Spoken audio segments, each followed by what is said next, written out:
सो ये चैप्टर का नाम है आपका, ये चैप्टर का नाम क्या है? ये चैप्टर का नाम है कंज्यूमर प्रोटेक्शन। कंज्यूमर प्रोटेक्शन मतलब क्या? कंज्यूमर की प्रोटेक्शन। कंज्यूमर की प्रोटेक्शन मतलब क्या? कंज्यूमर की प्रोटेक्शन मतलब क्या? कंज्यूमर की प्रोटेक्शन मतलब ये कि यदि आपके प्रोडक्ट या कोई भी प्रोडक्ट खरीदने से यदि किसी कंज्यूमर को किसी भी प्रकार का डैमेज हुआ है या हो सकता है, तो आपको या वो कंज्यूमर को किस तरह अपनी कंप्लेन करना चाहिए, कंज्यूमर को किस तरह जस्टिस दिलाना चाहिए, ये सब इस पूरे चैप्टर में बताया गया है। ठीक है,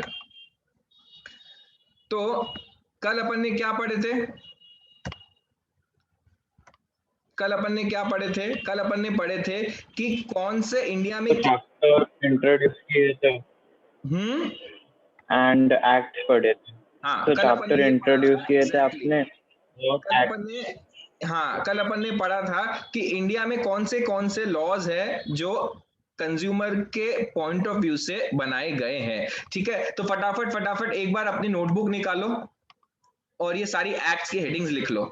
अच्छा, और एक्ट्स का जो है कंज्यूमर प्रोटेक्शन एक्ट, उसका जो ईयर है वो ईयर याद करना मेरे हिसाब से जरूरी है, क्योंकि ईयर अगर आपने गलत लिखे तो वो एक्ट गलत हो जाती है और उसके लिए आपको कोई मार्क्स नहीं मिलेंगे। तो फटाफट फटाफट 5 मिनट्स में आप लोगों को दे रहा हूं, आप लोग फटाफट उस एक्ट्स के नाम लिखो और मुझे एक बार एक जना महक मोदी या सौम्या बोल के सुनाएगा एक्ट के नाम। फटाफट लिखोगे, कैपिटल लेटर्स में लिखना है। सर एक्ट है क्या सिलेबस में? बेटा ये सिलेबस में है एक्ट्स, ये सारी एक्ट सिलेबस में।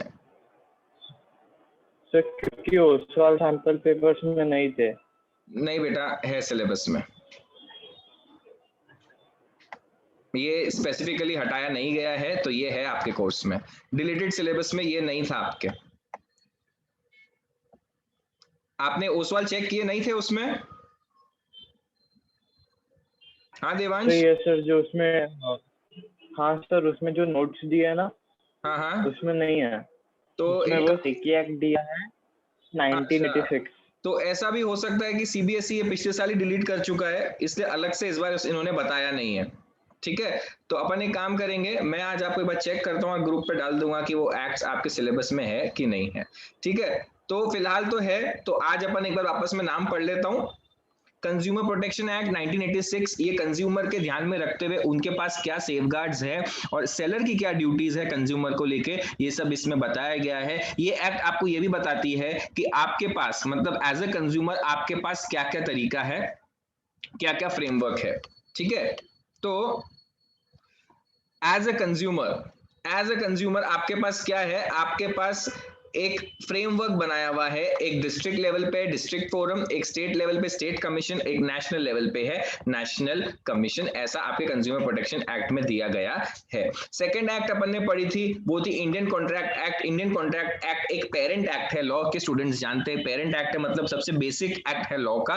वो गवर्न करता है दो जनों के बीच में कॉन्ट्रैक्ट को। कॉन्ट्रैक्ट मतलब क्या हो गया? कॉन्ट्रैक्ट मतलब जब दो लोग आपस में अग्री कर लेते हैं किसी चीज को लेके या किसी एक्शन को लेके, तो वो दोनों कॉन्ट्रैक्ट में आ जाते हैं। तो कॉन्ट्रैक्ट में आने का मतलब क्या होता है कि दोनों ने अग्री किया हो। तो जैसे आप किसी दुकान पे जाते हो, आप बोलते हो मुझे ये खरीदना है, वो बोलता है ठीक है मैं आपको बेच लूंगा, और आप उसको पैसे देते हो, वो आपको प्रोडक्ट दे देता है, तो आप लोगों के बीच में एक कॉन्ट्रैक्ट, आप लोग एक कॉन्ट्रैक्ट के अंदर आ चुके हो। तो इंडियन कॉन्ट्रैक्ट एक्ट में प्रोटेक्शन क्या है? यदि कॉन्ट्रैक्ट के अनुसार आपने उसको वो प्रोडक्ट नहीं बेचा तो आपके ऊपर ब्रीच ऑफ कॉन्ट्रैक्ट का या वो कॉन्ट्रैक्ट को तोड़ने का वो लग जाता है, क्या बोलते हैं, क्या बोलेंगे अपन, प्रोविजंस लग जाएंगे, और उसके चलते आपको कंज्यूमर को रिफंड करना पड़ेगा या रीपरफॉर्म करना पड़ेगा या उसको वापस उस पोजीशन में लेके आना पड़ेगा जिस पोजीशन में वो कॉन्ट्रैक्ट के अंदर आने से पहले था। तीसरा है सेल ऑफ गुड्स एक्ट। ये भी सेल गुड्स को जब अपन बेचते हैं तो गुड्स क्या होता है, उसको बेचने के बाद क्या इंप्लीकेशन होते हैं और क्या सेफगार्ड्स होते हैं, उसमें ये बताया गया है। Next is essential commodities act, जो आपके सर्वाइवल के लिए, जो कंट्री का सर्वाइवल के लिए नेसेसरी है, उन कमोडिटीज में इन्फ्लेशन नहीं होना चाहिए और उसका डिस्ट्रीब्यूशन प्रॉपर होना चाहिए, एसेंशियल कमोडिटीज एक्ट में लिखाया गया है। Next is agriculture produce, grading and marketing act, ये आपके एग्रीकल्चर प्रोड्यूस को ग्रेड करता है, superior quality and inferior quality, ये सारी तरह से ग्रेडिंग होती है। और इस ग्रेडिंग के बाद जो परफेक्ट ग्रेडिंग होती है उसको एग मार्क दिया जाता है, AGMARK। ठीक है, इसका मतलब क्या होगा, ये एक ग्रेडेड और टेस्टेड प्रोडक्ट है। Next is prevention of food and adulteration act. अपने जो मिलावट वाला खाना होता है, जो मिलावट वाले फूड प्रोडक्ट्स होते हैं, उन फूड प्रोडक्ट्स के कैसे बचा जाए, ये एक्ट में लिखा गया है। Next is standards of weight and measures act. ये आपके जो वेट्स एंड मेजर्स होते हैं वो इस एक्ट के तहत बताया गया है कि आपके वो स्टैंडर्डाइज्ड होने चाहिए, वही आपको यूज करना है। Next is trademarks act. Trademark act इसलिए बनाया गया है ताकि आप लोग फॉल्स कॉपी या फर्स्ट कॉपी या सेकंड कॉपी या थर्ड कॉपी यूज करने से बच जाओ और ट्रेडमार्क देख के ही कोई प्रोडक्ट खरीदो। Next is competition act. Competition act ensure करता है कि आपके यहाँ मोनोपोली ना बने, और मोनोपोली बनने से क्या होता है, मोनोपोली बनने से बुरी चीज ये होती है कि सब ओवरचार्ज करना चालू कर देते हैं। तो मोनोपोली जैसी सिचुएशन आपके यहाँ नहीं आना चाहिए। कंपटीशन जो आपके मार्केट में है वो फ्री एंड फेयर होना चाहिए, इसलिए कंपटीशन एक्ट पास करी गई थी। Next is bureau of Indian standards. ये आपके स्टैंडर्ड्स को गवर्न करता है। स्टैंडर्ड्स मतलब क्वालिटी के स्टैंडर्ड्स को गवर्न करता है, और ये एक मार्क देता है अपने प्रोडक्ट को। अगर आप सारे क्वालिटी चेक से पास होते हो तो ये ISI मार्क देता है। तो ये ISI मार्क देख के यदि आप कोई प्रोडक्ट खरीद रहे हो, इसका मतलब क्या किया है, आपने एक क्वालिटी चेक के थ्रू पास ऑन हुआ प्रोडक्ट परचेज किया है। अंडरस्टूड? यहां तक कल अपन यहां तक पढ़ा था, समझ में आया? पीयूष थोड़ा बेसिक आइडिया आया बेटा?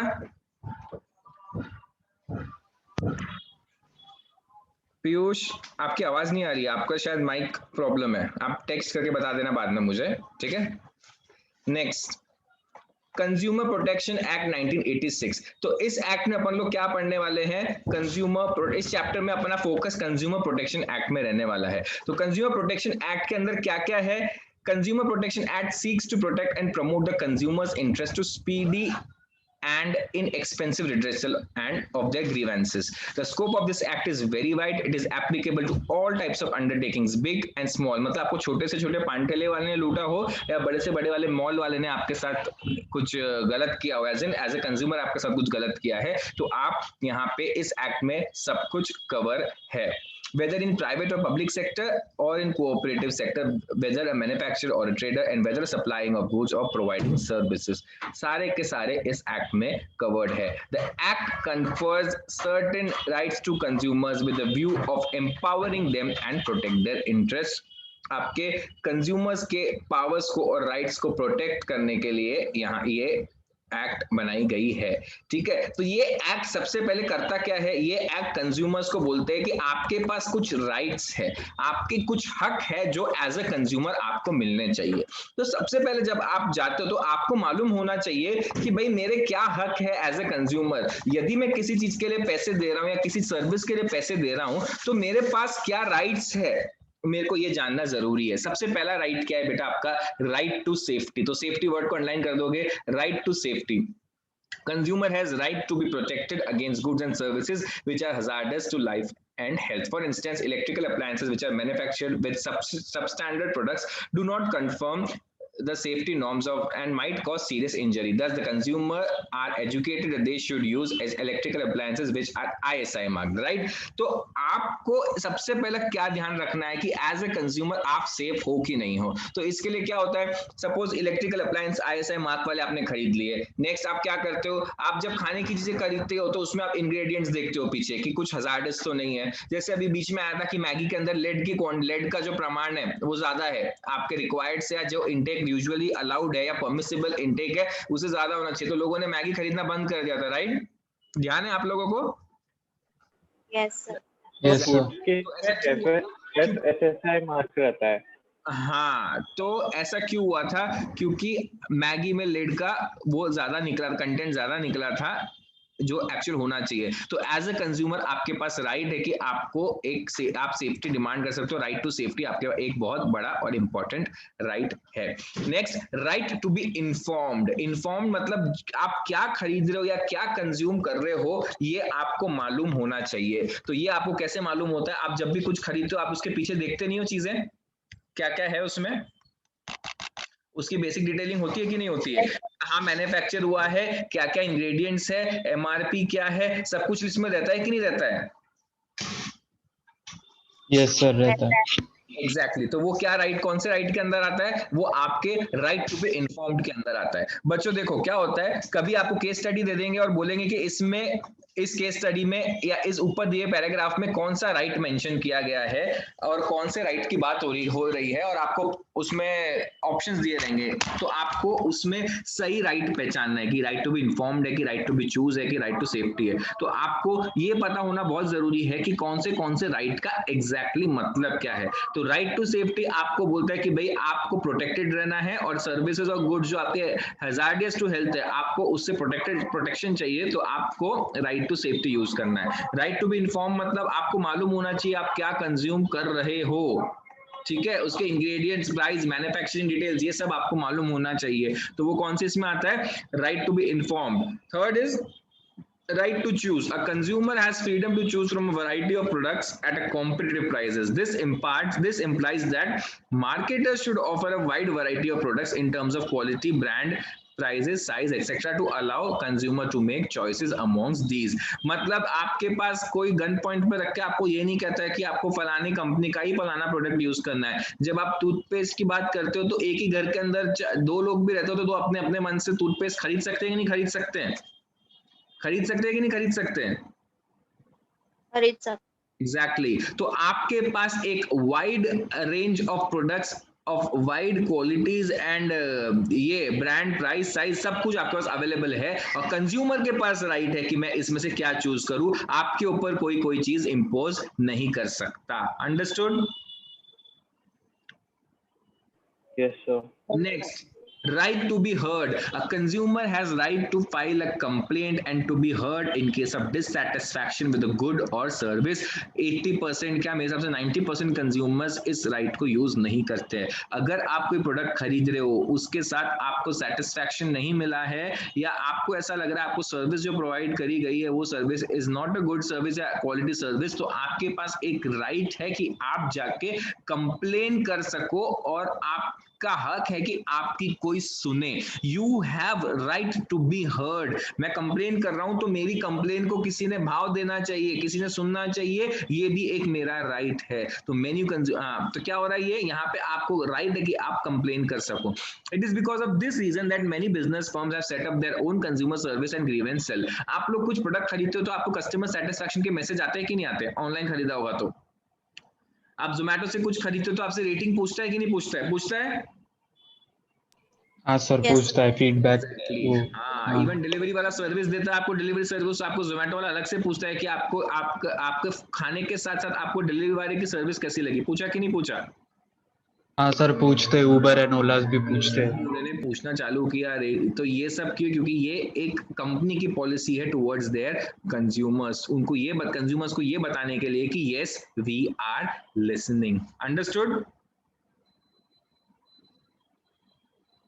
समझा? yes, Okay, good. Right to seek redressal. The consumer has right to get relief in a case the product or service falls short of his expectation. The Consumer Protection Act provides a number of reliefs to the consumers, including the replacement of product, removal of defect product, and compensation paid for any loss or injury suffered by consumer. मतलब सिर्फ right to be heard ही आपका right नहीं है। हाँ ठीक है, बोल मैंने सुन लिया, बस हो गया, अब चल फुट, ऐसा नहीं हो सकता। राइट, आपके कंप्लेंट सुनने के बाद यदि ऐसा लगता है कि आपको एक रिलीफ भी प्रोवाइड करना चाहिए, तो वो राइट भी आपका है। उस राइट को बोलते क्या? Right to seek redressal.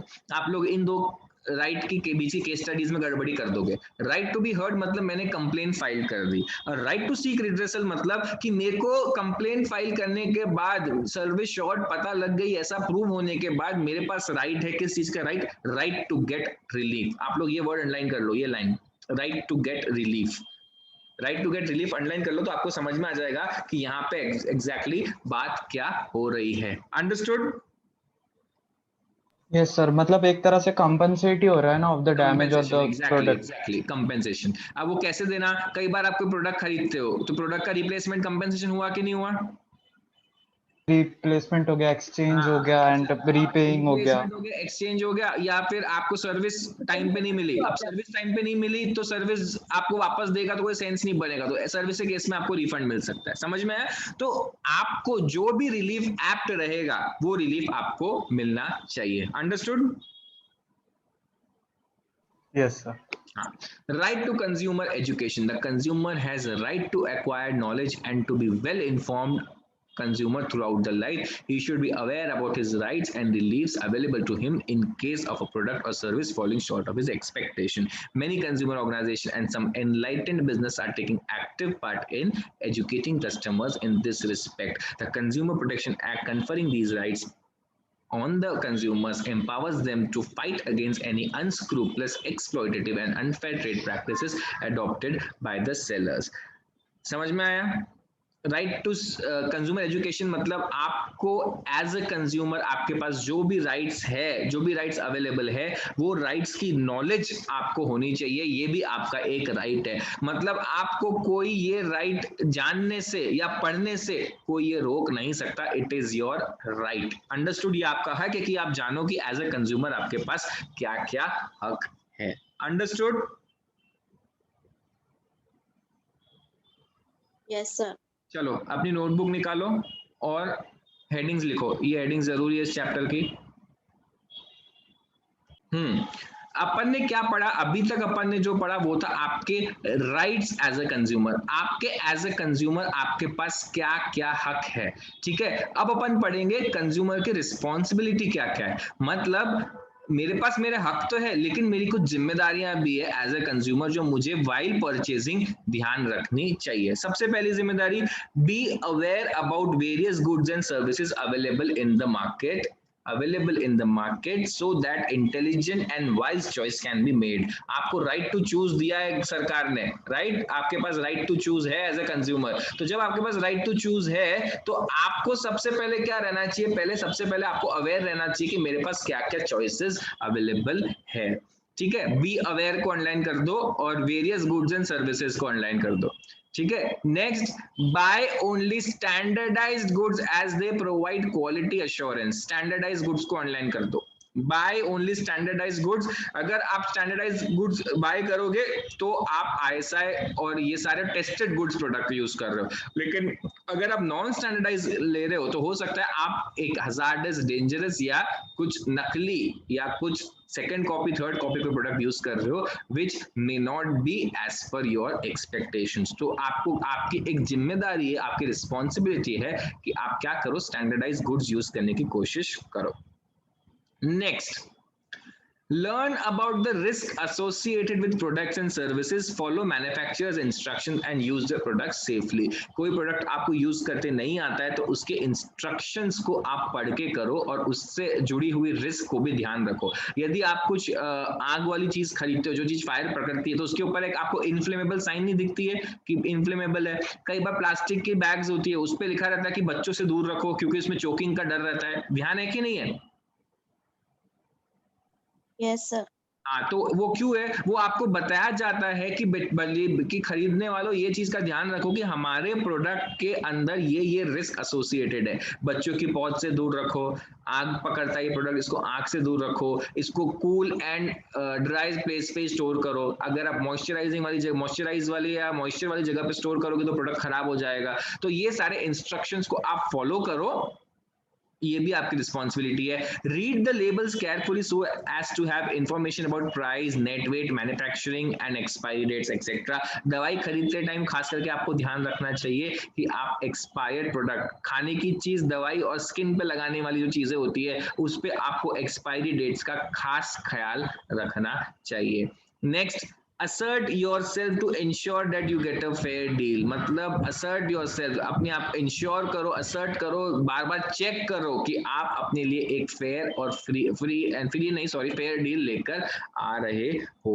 Next, be honest in your dealings, choose only from legal goods and services and discourage अनस्क्रूपुलस practices like black marketing, boarding etcetera. अगर आपको कोई चीज ब्लैक में मिल रही है तो वो मत खरीदो। आप खुद भी एक लीगल प्रोडक्ट खरीदो, लीगलाइज प्रोडक्ट खरीदो जो आपके अलाउड है, राइट? जो चीजें अलाउड नहीं है, ड्रग्स खरीदना, ये खरीदना, वो सब आप मत खरीदो।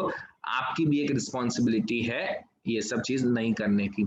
Next, ask for cash memo on purchase of goods and services, this would serve as a proof of purchase made. कल को आप बोलोगे कि सर हमने यहाँ से ये खरीदा, हमने इस दुकान से ये खरीदा और इस दुकान से खरीदने के बाद इसमें हमको ऐसा हो गया, हमारी तबीयत खराब हो गई, वो बोलेगा कि भाई सबसे पहले प्रूफ तो बताओ कि तुमने खरीदा कि नहीं खरीदा मेरे यहाँ से। तो यदि आपने कैश मेमो या आपने बिल नहीं लिया तो आप कैसे प्रूफ करोगे कि आपने उस दुकान से वो खरीदा, उसकी वजह से आपको तकलीफ हुई है, राइट? तो आप लोग अपनी सेफ्टी के लिए हमेशा से क्या दुकानदार से कैश मेमो मांग सकते हो। Next, file a complaint in an appropriate consumer forum in case of a shortcoming quality of goods purchase और services availed. Do not fail to take an action even when the amount involved is small. यदि आपको लगता है कि quality खराब है, hazardous है या क्वालिटी ऐसी नहीं है जैसी होनी चाहिए, तो आपको कंप्लेन करना भी आपकी रिस्पॉन्सिबिलिटी है। आपकी रिस्पॉन्सिबिलिटी मतलब जरूरी नहीं है कि आप करो नहीं करो, वहां एक्शन नहीं लेंगे आप, लेकिन आपको एक आइडियल कंज्यूमर होने के तहत ये सब चीज करनी चाहिए, नो मैटर कितना भी अमाउंट स्मॉल क्यों ना हो। Next, form consumer societies which would play an active part in educating consumers and safeguarding their interest. And last, respect environment, avoid waste, littering and contributing to pollution. Plastic मत खरीदो ऐसा कहते हैं सब, तो वो भी आप ध्यान रख सकते हो। A consumer awareness about his right and responsibilities is just one of the ways in which the objective of consumer protection can be achieved. मतलब आपको आपके rights और responsibilities का आप ध्यान रखोगे तो आप consumer protection का बहुत कुछ वो अचीव कर पाओगे। अच्छा, आपको ये सारे मार्क दिख रहे हैं, FPO, ISI, भारत सरकार का कैनो एड, ये गवर्नमेंट एग मार्क और ये हॉलमार्क और इको मार्क दिख रहा है कि नहीं दिख रहा है? हाँ सर दिख रहा है। तो ये मार्क Yes. देख लेना कौन सा मार्क किसका है, क्योंकि मल्टीपल चॉइस क्वेश्चन में ये भी पूछा जा सकता है, ठीक है? क्योंकि अब मल्टीपल चॉइस क्वेश्चन आपके बढ़ गए हैं पेपर में, 20 मार्क्स के हो चुके हैं आई गेस, तो 20 मार्क्स के जब पेपर में मल्टीपल चॉइस हो जाते हैं तो पूछने का स्कोप भी, दायरा भी बढ़ जाता है।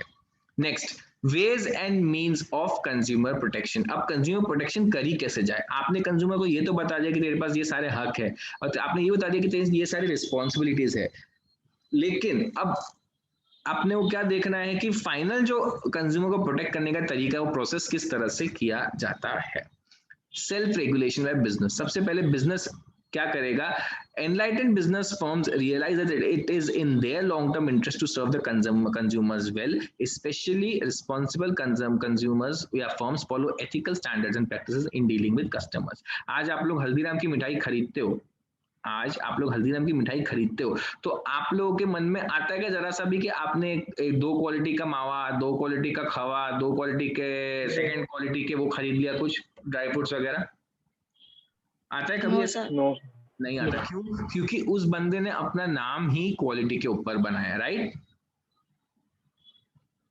हल्दीराम Yes.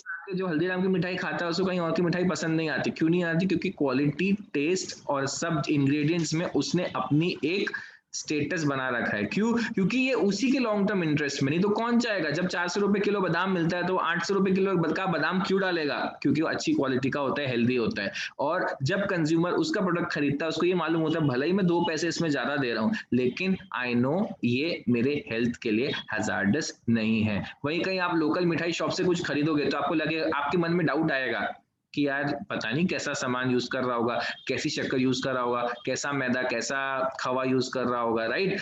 तो हल्दीराम में वो अपने को नहीं आता, बिल्कुल भी नहीं आता। भले ही आप हल्दीराम को नापसंद भी करते होगे, लेकिन आप उसकी मिठाई खरीदते टाइम इस चीज को लेकर श्योर रहोगे कि यार ये प्रोडक्ट खराब तो नहीं बेचेगा, सामने वाला प्रोडक्ट तो अच्छा ही बेचेगा।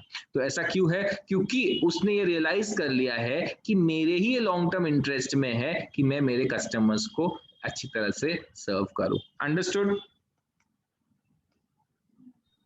Yes. Next, business associations. The associations of trade, commerce and business like Federation of Indian Chambers of Chambers of Commerce of India, FICCI, full form underline कर लो पूछा जाएगा, and Confederation of Indian Industries, CII underline कर लो पूछा जाएगा, have laid down their code of conduct which lay down their members the guidelines in their dealings. मतलब काफी business associations बने हुए हैं ये इनमें से दो है, वो एसोसिएशन के जो मेंबर्स होते हैं उन मेंबर्स के लिए गाइडलाइंस या कोड ऑफ कंडक्ट ले दिया गया है कि भाई यदि आप हमारे साथ इस एसोसिएशन का पार्ट रहना चाहते हो तो आपको कंज्यूमर के साथ डीलिंग करते हुए ये गाइडलाइन को, ये कोड ऑफ कंडक्ट को फॉलो करना पड़ेगा। तो सर हम नहीं होंगे इस एसोसिएशन का हिस्सा, हम नहीं बनेंगे एफआईसीसीआई का हिस्सा, हम नहीं बनेंगे सीआईआई का हिस्सा, हमको क्या नुकसान होएगा?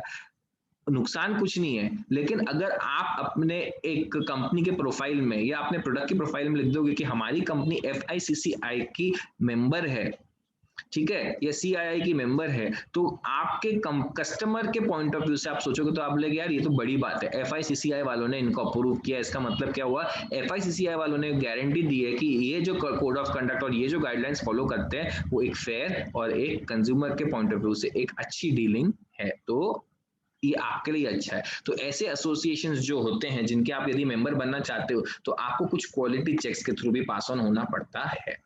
Next, consumer awareness. A consumer who is well informed about his rights and reliefs available to him would be in a position to raise his voice against any unfair trade practices or unscrupulous exploitation. In addition to this, an understanding of his responsibilities would also enable a consumer to safeguard his interest. In this regard, the Department of Consumers Affairs (GOI) has been undertaking campaign जागो ग्राहक जागो। आप लोगों को मालूम है TV में add आती थी पहले, जागो ग्राहक जागो, सुना है, ध्यान आया?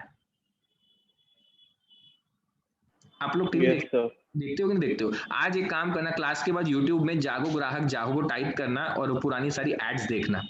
आप अभी पढ़ रहे हो तो आपको आप समझ में आएगा आपको कि जेन्युइनली जागो ग्राहक जागो मतलब वो उस तरह उस टाइम आई गेस 7 या 8 या इनफैक्ट हो सकता है 9 या 10 ईयर्स की पुरानी बात है कि ये ऐड मेरे को देखी हुई ध्यान है, मैं जब छोटा था तब मेरे को देखा हुआ ध्यान है, तो हो सकता है आप लोग कितने छोटे हो उस टाइम पे। उस टाइम पे जागो ग्राहक जागो की एड्स बहुत चलती थी टीवी पे, हर थोड़ी देर में आती थी कि भाई एक बंदा है वो बिल लेने के लिए बोल रहा है, वो नहीं दे रहा दुकानदार, तो उसने बोला ये मेरा हक है, I complain in the consumer forum, फिर वो फटाफट डर के उसको बिल बना के दे देता है। फिर दूसरी दुकान में जाता है, उसको आईएसआई मार्क वाला बोलता है कि मेरे को आईएसआई मार्क वाला दो, लेकिन दुकानदार उसको सादा बिना आईएसआई वाला दे देता है, फिर बोलता है नहीं मुझे आईएसआई वाला दो, तो वो बोलता है नहीं ये भी अच्छा है, तो वो बोलता है मैं अभी कंज्यूमर फोरम में जाके तुम्हारी कंप्लेन करूंगा, बोले नहीं नहीं नहीं नहीं, फिर उसको आईएसआई मार्क वाला कुछ देता है। तो इस तरह की एड्स कुछ थी, आप लोग जाके चेक करोगे आपको समझ में आ जाएगा। तो ये कंज्यूमर के अंदर अवेयरनेस भी करोगे तो अच्छा तरीका है इस तरह से कंज्यूमर को अवेयर करना कि आपके पास क्या राइट्स और ड्यूटीज है, क्योंकि कंज्यूमर जितना जागरूक रहेगा, कंज्यूमर जितना जगा हुआ रहेगा, कंज्यूमर जितना अवेयर रहेगा, उतना ही प्रोड्यूसर्स को या उनको ये सेकंड क्वालिटी या सेकंड ग्रेड क्वालिटी प्रोडक्ट बेचने में दिक्कत, या वो भी खुद डिमोटिवेट होंगे कि यार अब क्या लूटेंगे इनको तो सब पता ही है पहले से। Next, consumer organization. Consumer organization play a very important role in educating consumers about their rights and providing protection to them. These organizations can force business firms to avoid moral practices and exploitation of consumers. ये क्या है? Basically organization बनी हुई है। आपको लगता है कि यार आप डायरेक्टली खुद के बल पे जाके नहीं कर सकते कंज्यूमर कोर्ट में कंप्लेन, तो आप किसी कंज्यूमर ऑर्गेनाइजेशन के पास जाइए, उनको अपना किस्सा सुनाइए, उनको सारे डिटेल्स और प्रूफ एविडेंसेस दीजिए, वो आपके लिए केस तैयार करेंगे और जाके फोर्स द दुकानदार टू पे you your damages। तो ऐसी कुछ कंज्यूमर ऑर्गेनाइजेशंस भी है। Next, government. The government can protect interest of consumers by enacting various measures. For example, government has set up a toll free number of national consumer helpline number, क्या है 1800114000। आपको लगता है कि आप गड़बड़ है तो आप यहाँ पे जाके कंप्लेन कर सकते हो।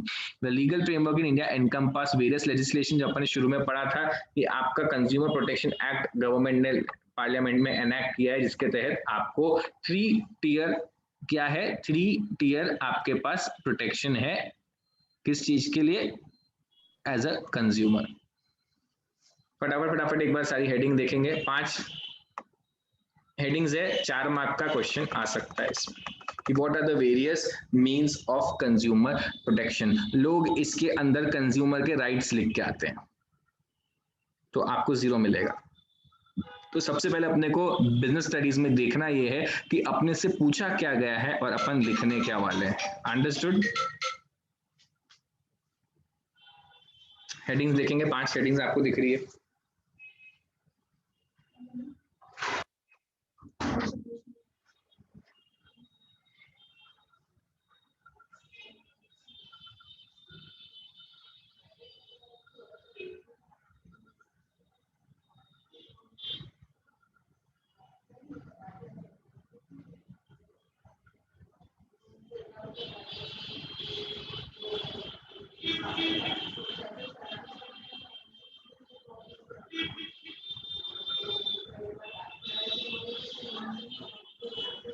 पढ़ लिया सबने? Yes, sir. Okay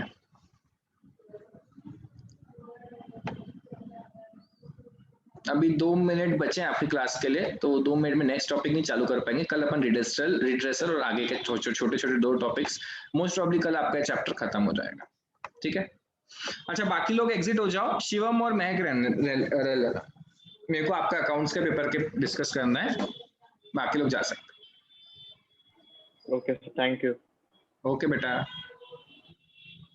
thank you sir. Okay बेटा। हाँ शिवम, महक, Yes, sir. Yes, sir.